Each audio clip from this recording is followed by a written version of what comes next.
We back. Yeah.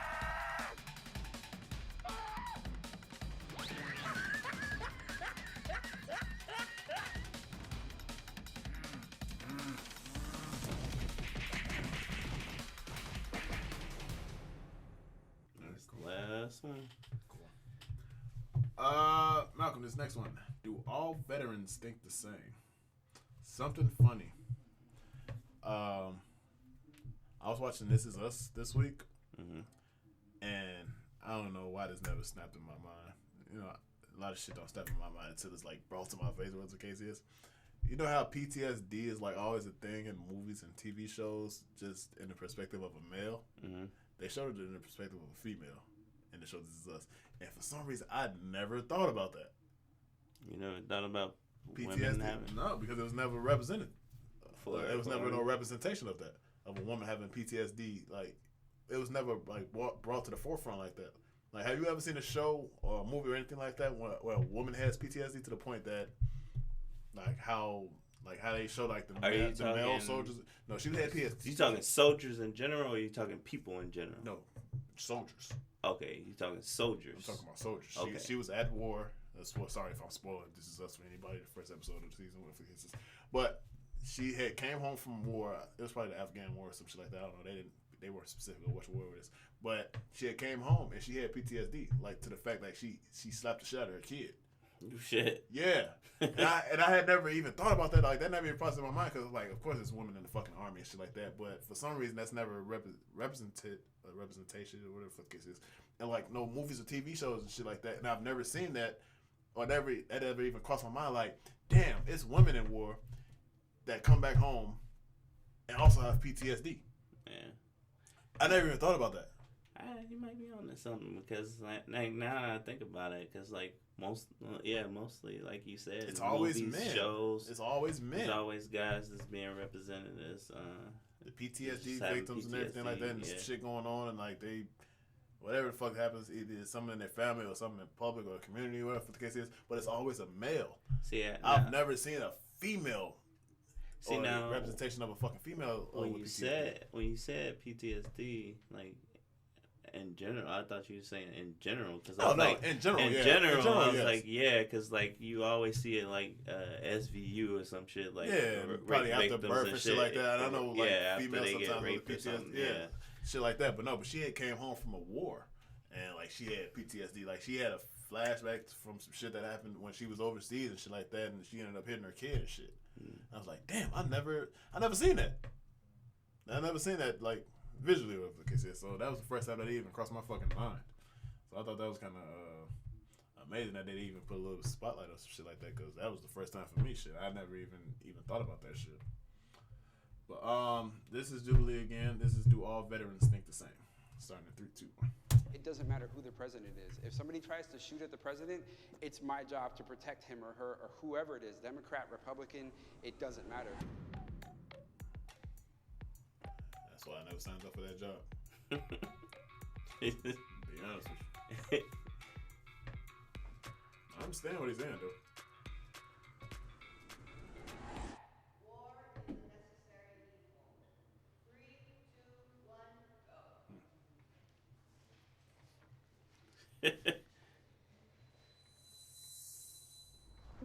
War is a necessary evil.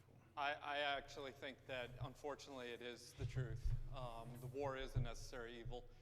There will always be somebody out there training to take, whether it be your rights, the freedoms, take land, take over countries, to exert their dominance. And there therefore has to be somebody willing to stand in that gap and say, nope, not going to happen. One of the things that I experienced when I got out was I had a big problem with anger. I was constantly angry at people. My PTSD was through the roof, and I had to learn how to alternatively diffuse situations that I got myself into. And so now I'm thinking, is war absolutely necessary, or is there another way that people can work together, whether they're from other countries or not, to resolve issues? And so that's why I chose to somewhat disagree, because I agree that, yeah, there are situations where you have to step in and wars are the only option because maybe they're being hard-headed and you just have to get the message across. Yeah, the word necessary was kind of like, was weird for me because I was like, inevitable or necessary? Like, from a personal standpoint, I think like, no, it's definitely not necessary, you know, and my intellect tells me like, no, you can talk it out and things like that, but evil exists in the world. That's just a fact. It's not gonna go away ever. So I think it's not only necessary, but it's also inevitable that we're gonna go to war. The military-industrial complex is actually a real thing. It generates business, it generates revenue. So there's people that make money off of war, and so therefore, it's going to happen. I think it's important for us to have, like this country, for us to have a presence in the military, you know, to be around anywhere in the world, because we're protecting ourselves and we're, in the long run, maybe protecting other countries. You know, my ship, when we were on deployment, we rescued 288 Nigerians from the middle of the ocean. Their ship had caught on fire. And if we hadn't been there, our presence wasn't there, they probably would have all, you know, been stranded out there and maybe hadn't even survived. And so I think it's important to have a presence. I'm gonna pause. That necessary evil thing kind of fucked me up too. I was thinking about that too. But I understand the first guy. I understand exactly what he was saying. Like, even if it's not the U.S. inserting themselves in like certain type of foreign wars, or what the case is, unfortunately, there is going to be somebody who has a power struggle, who thinks they deserve something, who always thinks they're right, and there's always going to be a fight or war or something. Even if it's not the U.S. Or the U.S.'s problem or them inserting themselves, it's going to always be like that. Yeah. Unfortunately. Yeah, war in general has always been a game of what is it? I was in the pissing contest. Yes, pissing contest. And who got the biggest balls? Who's really ready to press this button? Who's ready to rich clamp man's down and like all that type of shit? Rich man's war, poor man's fight. It's always been like that through history, where like it's just like. And also the guy that had the little you dig. He was saying like it's a business at the end of the fucking day. Yeah, it is. And that's even more fucked up because it's gonna always be a war because somebody's making these bombs, somebody's making these guns, somebody's making these bullets. Mm-hmm. Whoever's making the wood for the fucking caskets, somebody's getting paid somewhere. It's kind of extremely sad. Yeah. And dark if you think about it, because it's like that means there is no such thing as like overall like peace. No. Like the goal of peace is like that's also so why he said far away. It's always gonna be some evil in the world. Yeah. Like somebody's gonna always have a plan. Somebody's gonna always have a plan to fuck something up. No matter where it's at, no matter who it is, what generation, blase. It's always gonna be evil out there somewhere. Unfortunately, and I can understand that. I really can. Starting in 3, 2, 1.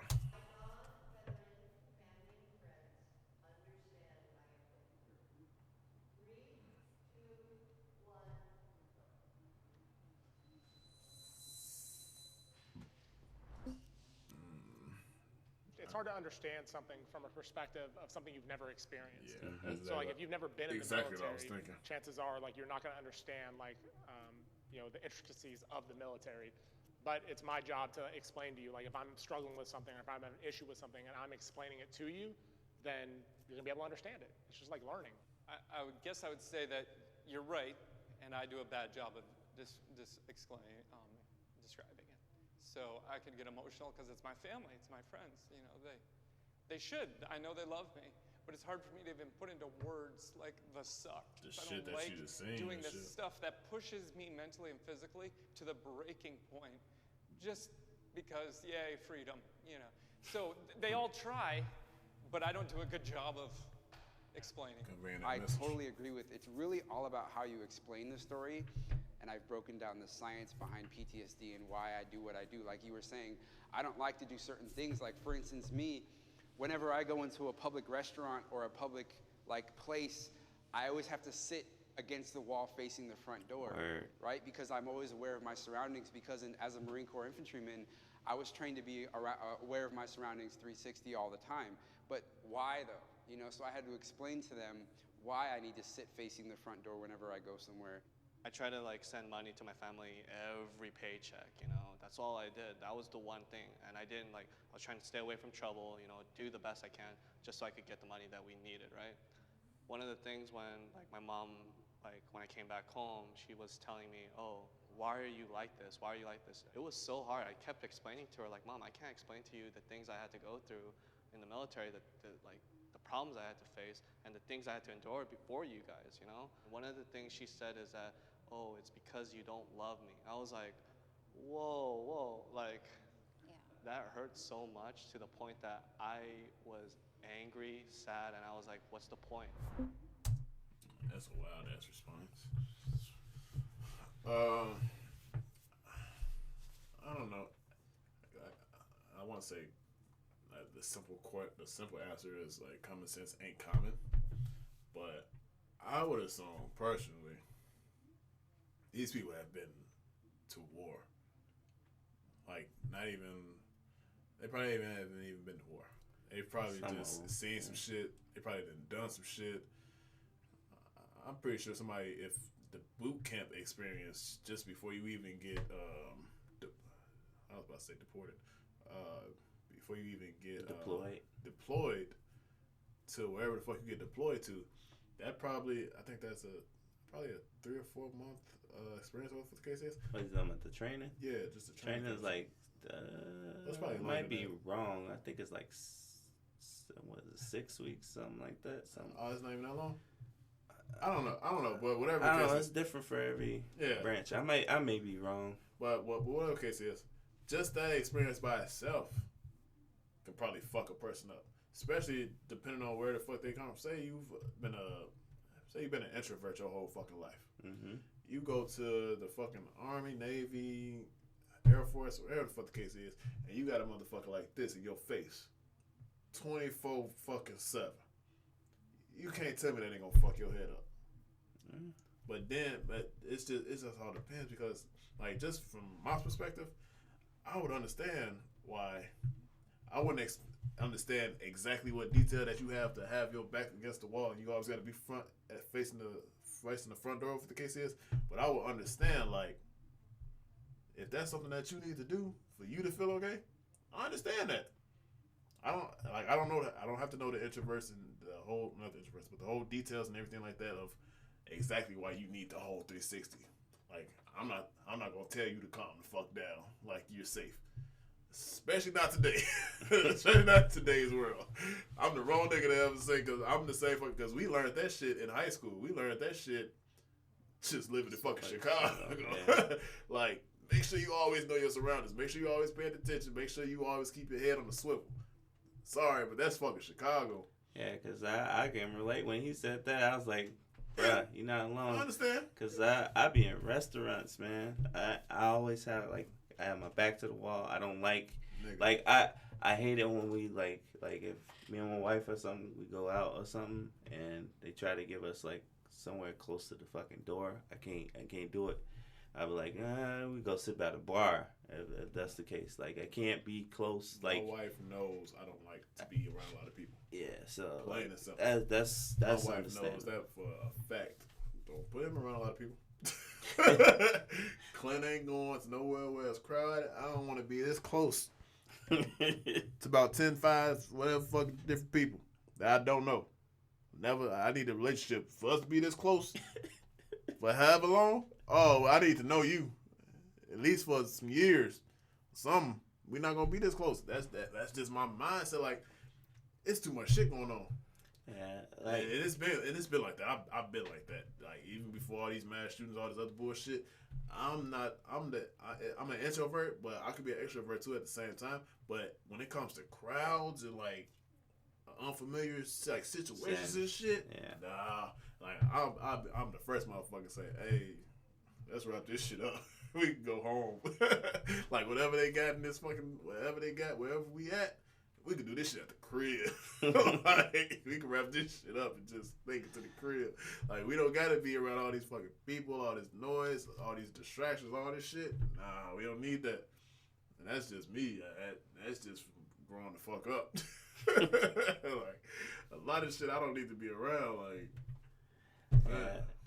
I definitely understand, like, what they were saying. Like, it's hard, you know, because I have family members that, like, all different kinds of branches of, like, military and stuff. Mm-hmm. And, you know, like, all the experiences about like, yeah, I mean, the experiences are different, like depending on where they stationed at and stuff. But like, but majority, like, you know, like it is. I can see where like where the one guy was talking when he was like, you know, it's hard for him to like explain to somebody that it's not in that setting.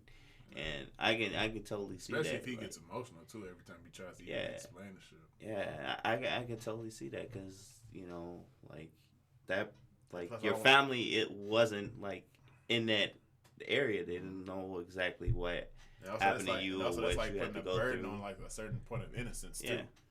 Like you don't want to know really what the fuck I had to do over there. Yeah, that's another thing too. Like you don't want to know how dirty my hands had to get serving this country, doing all that type of shit. I don't want to give your ass the same nightmares that I'm having. Right. Why would I want to do that? Yeah, sometimes it is like that too. Like where they feel like it's better like to just have that all on them instead of like involving you too. Like they understand that at the same time you're trying to be supportive and trying to understand exactly where they're coming from, but and at the same time I think that's their way of like trying to like protect Comfort you and comfort you, not let you be in that same space that they kind of like stuck or merged in. Yeah. Oh yeah. That's rough, man. Yeah. Starting in a 3, 2, 1. My mental health was affected by the military. I will assume so. 3, 2, 1, go.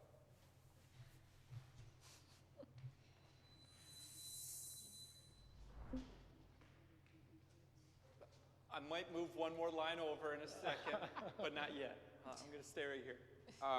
For me, there's a positive and a negative. It was that level of discipline that gave me the fortitude to be able to fight through depression and anxiety and being homeless at one point and all that kind of stuff to get to where I'm at today. But then again, like I said, having PTSD and depression and anxiety changed me. You know, I spent about 7 years of my life on pause because I spent that 7 years trying to fight that mental illness and trying to get my life back. So because of, hold on, this is the end. I'm not going over there. But the memories that I share with people that are traumatic, you know, and we compare notes as buddies where we laugh and joke about it at the time. And then later on, we're like, wait a minute, that actually was insane. And that was horrible, you know. And probably laughter and joking about it should not be the response to that. It's a coping mechanism. And that's where then I'll finally join the smart side, the dark side. I didn't feel safe sleeping, you know, like I felt like I had to have like something with me, holding something. I sure as hell thought that I was alone sometimes, you know, but then like it takes only one guy to say, hey, what's up? What can I do for you? Like that connection, just that initiative was all I needed. Yeah, I would only assume. And what the fuck was the question? I'm sorry. Yeah, I kind of spaced out myself. I guess. Oh yeah, did it affect them? Did they military service? I would only assume so. Their mental health. Yeah, I would only assume because, like I said, like you probably going to you going probably from a quiet situation to damn near war, probably and shit like that. You know, no fucking telling. Because some of them do say they retired or whatever the case is now, so they probably were in the Afghan and Iraq shit going on and stuff. Even now, probably shit going on that because I don't even watch the fucking news anymore. So like CNN and all that type of shit, I don't know what the fuck is going on in the world because I got enough going on just in my own little bubble to even just worry about the shit globally. Yeah. So I can only imagine like how many Navy bases are getting probably bombed and like shit like that. Like I can only fucking imagine. So I don't know. But yeah. And that is like, I just like I would assume so too, because like you go from not, or I guess handling stuff to not knowing how to handle stuff. and like I guess from a different Just say you from like a little ass Dosage town or something. some Yeah, shit. like a little ass town, and then you go from there pull out to this like little bitty box out the country to war and shit like that. to basically fighting for your country. Yeah, man. I was only just imagine, bro. Like, I was just assuming, like, yeah, that shit would probably fuck you up. Like, say you go from like where we at right now, just straight to homeless. Yeah. That would fuck you up. And that's not on the same scale. I'm not matching them up or no shit like that. But just those drastic type of changes and shit like that, I would only imagine that, yeah, it's gonna fuck you up. Like, period. Started getting 3, 2, 1.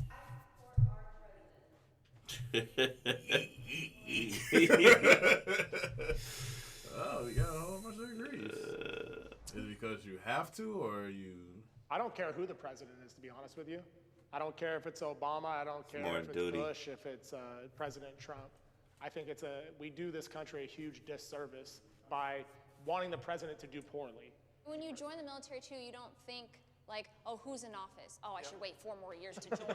Nobody does that, you know? They just join. They have their own personal things to take care of. They don't care who's in office. There's gonna be a job to do no matter who's in office, you know? So while I was in the Marine Corps, I had the benefit of being in a duty called Presidential Support Duty. And I was one of the Marines who got selected to work in Washington, D.C., helping protect the president. And it's like you said, when you're in the military and when I was in that specific duty, it doesn't matter who the president is. If somebody tries to shoot at the president, it's my job to protect him or her or whoever it is, Democrat, Republican, it doesn't matter. They're the president. They're the top of the chain of command. Yeah, that's why I don't want anybody to misconstrue when I say I support the president. Yeah. It's not that I agree with the president. Right. Right. Let me clarify some shit right there. Rhetoric and stuff like that. I don't agree with most of it, I'd say. But I still support him because it doesn't matter to me who's in an office. I want him to do a good job. Yeah. I can understand that. He said, let me clarify this shit right there. He's like, hold up. When I say support, I don't mean support. I just mean whoever is in office, I gotta protect them because that's the duty. I understand that shit though too. Yeah. Like she said, like I don't wait till the next 4 years to see who's next up before I enlist and shit like that. That was funny, but yeah, I understand that though. I understand that. Yeah, it's like just like any other thing. It's a Like when I work duty, my job, it's that job. don't mean It's your job. that don't mean I support my damn whatever my boss is shit like that. So I understand that. Yeah, I understand that. Starting in 3, 2, 1. Experience discrimination in the military. 3, 2, 1,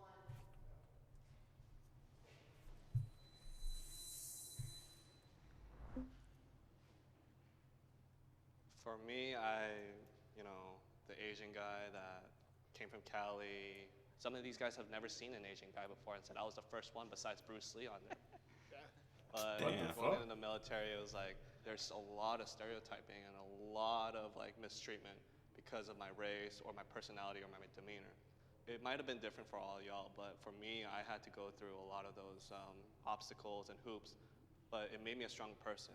First, I want to say sorry from the side that says, oh no, I didn't experience any of that stereotype, because I know that I've made those kind of comments before. Maybe not to you, but to my buddies and stuff. And to us, we're just joking, but when you're part of the maybe majority, that can be very harmful, so sorry. It's okay, I forgive you. I was in a rate or MOS that was predominantly male, and so sometimes there's this stigma of, oh, she can't lift that 5-gallon drum, or oh, she's just on her phone, or oh, she's not paying attention. And I think when you're in a male-dominated job and you're really trying, I think it would be nice if the males actually pushed you more. For me, it was interesting because it was actually the opposite. I experienced such a small amount of discrimination, or none at all, or even in the opposite direction, that I ended up learning from it and growing as a human being because of it. Like, now I listen to country music because of all the white guys that I hung out with. So like now I've expanded who I am because of it, you know? And I feel like that has been a big part of who I've become today. I understand kind of both sides because, of course, like, I don't know, because I guess because the Asian guy saying, like, especially the fact that they ain't never seen an Asian before, shit, except for fucking Bruce Lee. That's some shit, too. That's crazy, bro. Yeah. Well, I mean, these people come from like a small ass town. Yeah. A really small ass town. But I also understand what she was saying, too, because where I work at, hey, we got female helpers, like, on the truck. And they expect, like, the females to lift, like, heavy-ass boxes. Like, they expect them to do that type of shit. I'd be like... You said they don't? No, they do. Oh, they do. I'm talking about, like, damn near 75-pound boxes and shit like that. So I don't downsize me no shit like that, but I'm just like, you got it? You like, good? Right? Alright. Because if you got it, you got it. I mean, if you don't, I'll take it. Like, I don't mind. But shit like that, but I can understand that, though. But like he was saying, too, like, he done reversed it so much like that, he's open to a lot of shit, too, at the same time. But that's with a lot of shit, too, at the same time. But, I mean, that's like you were saying, like, he's probably from a small town, so they got that small town mind. They don't know any better. But once they get to, like, know you and shit like that, and plus, like, this isn't even like a friendship type thing, my nigga. This is like a gotta watch arms yeah. and shit like that. Like, this is shit like, nigga, we need to bond to fucking survive. Yeah. So, like, nigga, we need each other. At the end of the day, you're supposed to keep me alive, and I'm supposed to keep you alive. Exactly. So you can call me all type of names and all this other shit, but remember, nigga, I got your 12, and I need you to have my fucking 12 too at the same fucking time. Like, shit like that. So, starting at 3, 2, 1.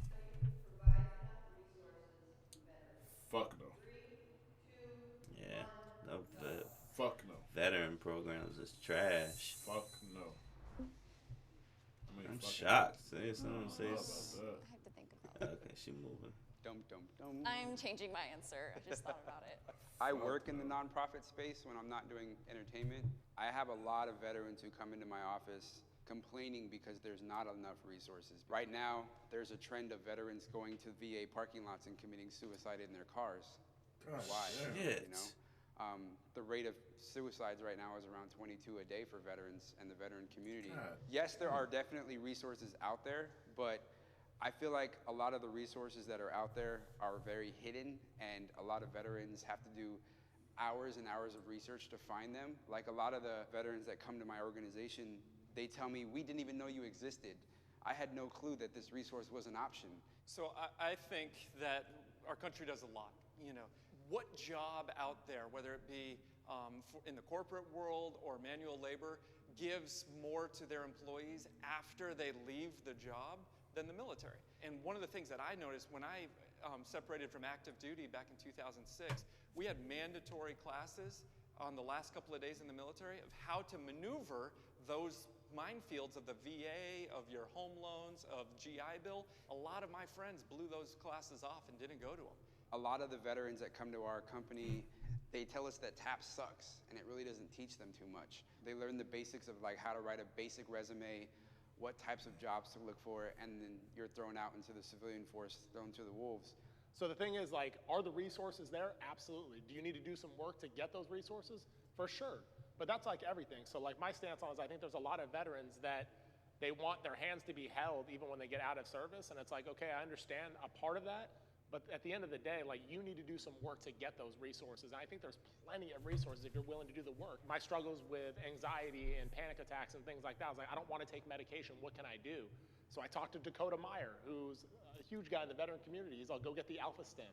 Every veteran center is offering them. Am I jumping through hoops to get that Alpha Stim? Sure, I am. Is it frustrating? Absolutely. But the resource is still there.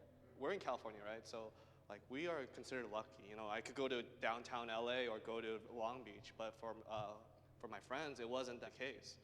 A lot of them, like, are in states where it's hard to, like, go. You have to go to another state just to get the help. So I do think that we do get the help that we need, but sometimes they don't have that consideration for it. Only reason I say fuck no, because it's a lot of fucking homeless veterans. Yeah.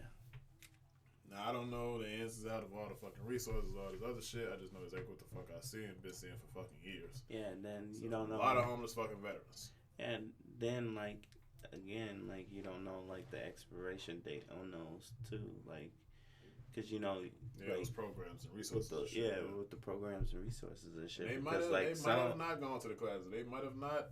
They might have not have taken whatever seriously or whatever the case is, and that's probably why they on their ass. I don't know every situation, but I know what I see, and there's a lot of homeless fucking veterans. So that's why I say fuck no. So I know there are resources and stuff like that for veterans. I did not know that it's a fucking trend going on that they're fucking committing suicide in VA parking lots and shit like that. That's wild crazy, shit. man. Yeah. But to the fact of like resources, whatever the case is, I'm pretty sure there are resources. I know it's a VA. It's right on right near Harlem and Roosevelt, I think it is. But from what I've seen from like over the years, what the case is, in Chicago, mainly it's a lot of homeless fucking veterans. So that's just my own experience off that shit. Granted, those programs they exist, but like you gotta think of how many people coming back home, and how many of those people trying to fit back into society. I think that stuff is based off like years served and shit like that too, and all that type of shit. So. Yeah, that's why I'm like, because then what happens to like the older veterans? You know, like that's like it's just because I don't know the ins and outs and everything, so I can't speak on everything. Yeah, I can't speak on what either. I see and what I know I see for sure. So yeah, starting to get it through too. Willing to die for my country. 3, 2, 1. That's what you signed up for. Pretty much. That's like everybody should. Maybe. Ooh. Juicy. Being in the military, definitely, like, I was definitely ready to die for my country. Since I've been out of the military and done a lot more research, went to college, learned some new things, I start to question the motives on a lot of things of why we're going to war. You know, like, is it a just cause? Is it reasonable? Does it make sense? If the moment was right, if there was a reason and a good cause for me to go and die for my country, I would. But I'm not going to leave my family behind for a cause that I don't believe in. So that's why I somewhat agree with it.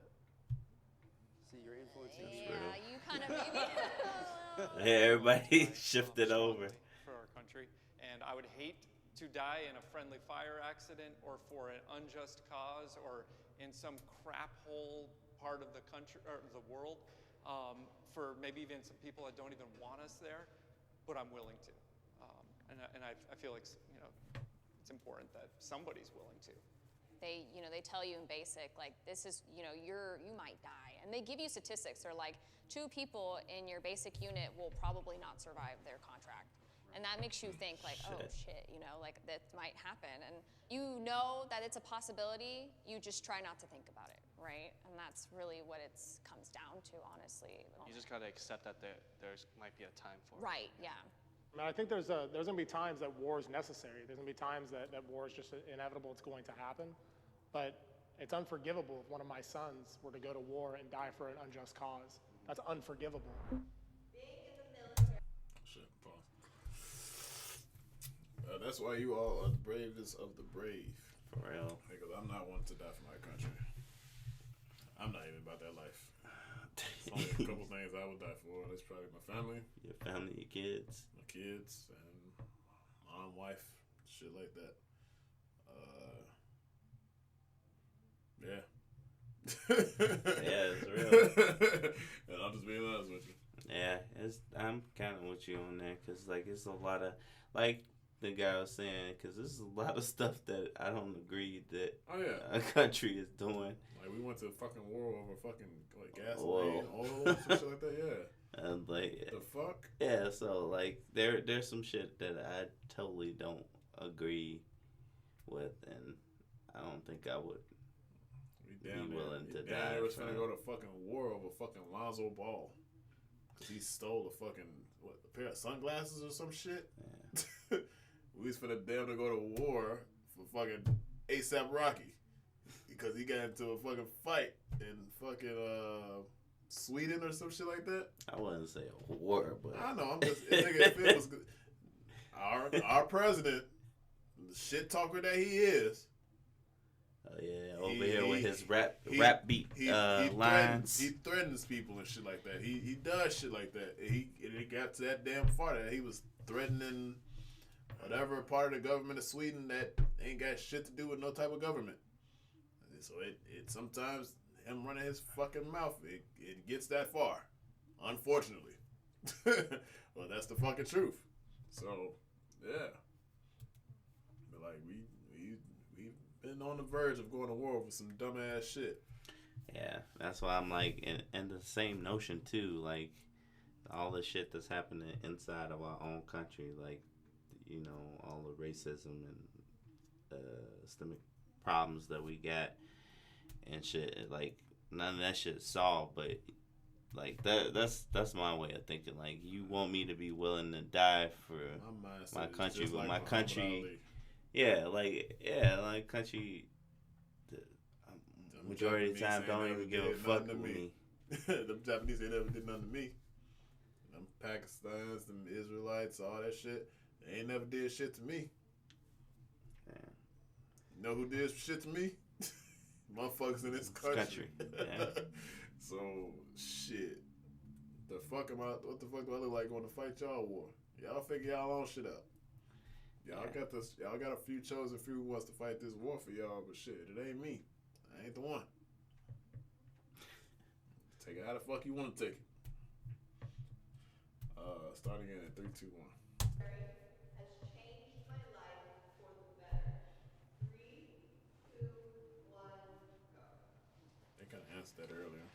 It's like half and half for some of them. Shit.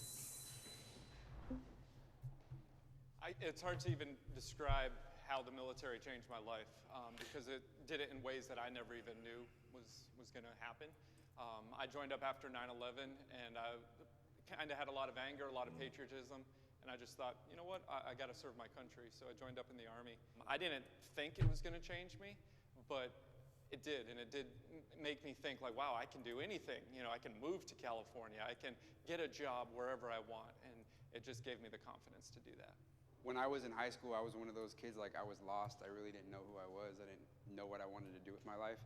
And joining the military gave me the discipline and the maturity to be able to figure out what path I wanted to take as an adult. For me, like, without the military, I wouldn't have, like, my degree that I have. You know, I was able to go to school.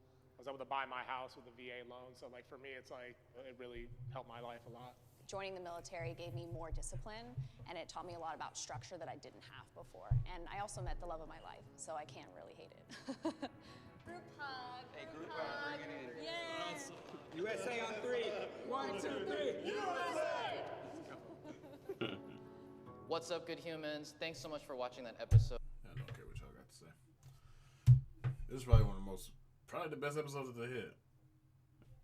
Yeah. They kind of asked the real hard questions. Yeah. This is probably one of the best episodes they ever had.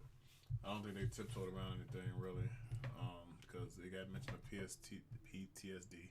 They got mentions of the veterans and like how they get treated and shit like that. They asked if you support your president and shit like that. So they kind of asked some real questions this time. That's like probably the first time they actually got down to the nitty gritty a little bit though. Yeah. So I'm not mad at this episode. This might be the best episode. Yeah. Well, yeah. I think I'm finna fucking tag all my homies in the fucking military and shit though. On the video. He's telling me I love him or some shit. I'm talking about on Facebook shit. Yeah. You got Donovan, Thomas. He just joined the fucking Marines or the Navy, one of them. And Nigel brother. Those only ones I can think off rip. Yeah. There's a lot more in them too. It's a lot of people we went to high school with that's in. Yep, Troy. I think Ryan. yeah, it's like so many of them like in different branches. Like it's a couple of Marines, a couple in the Army, Navy. I don't think nobody's in the Air Force. Not that I can recollect off rip. Well, I know somebody in the Air Force. Two, 3 people. Oh, yeah, I think I'm finna tag motherfuckers. Just tell you I love y'all. Thank you. Alright. Watching this shit. Yeah. I think that's about it, bro. If you you enjoyed this video, make sure to like, subscribe, and also hit that bell to get notified. Yep. This is the DADS podcast. Make sure you tell all your friends about us. Make sure you share us everywhere. Clip us because we want to get rich and we want you guys to help us get rich.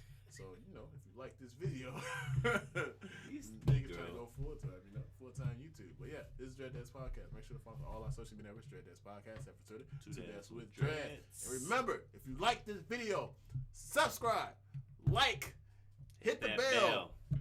Do whatever the fuck other dumb shit that YouTube make you do to fucking stay up to date with us. Because they keep changing it every week. Every week is an update. So yeah. Just stalk us on our social media. Just stalk the shit out of us. Be like my ex. We out of here.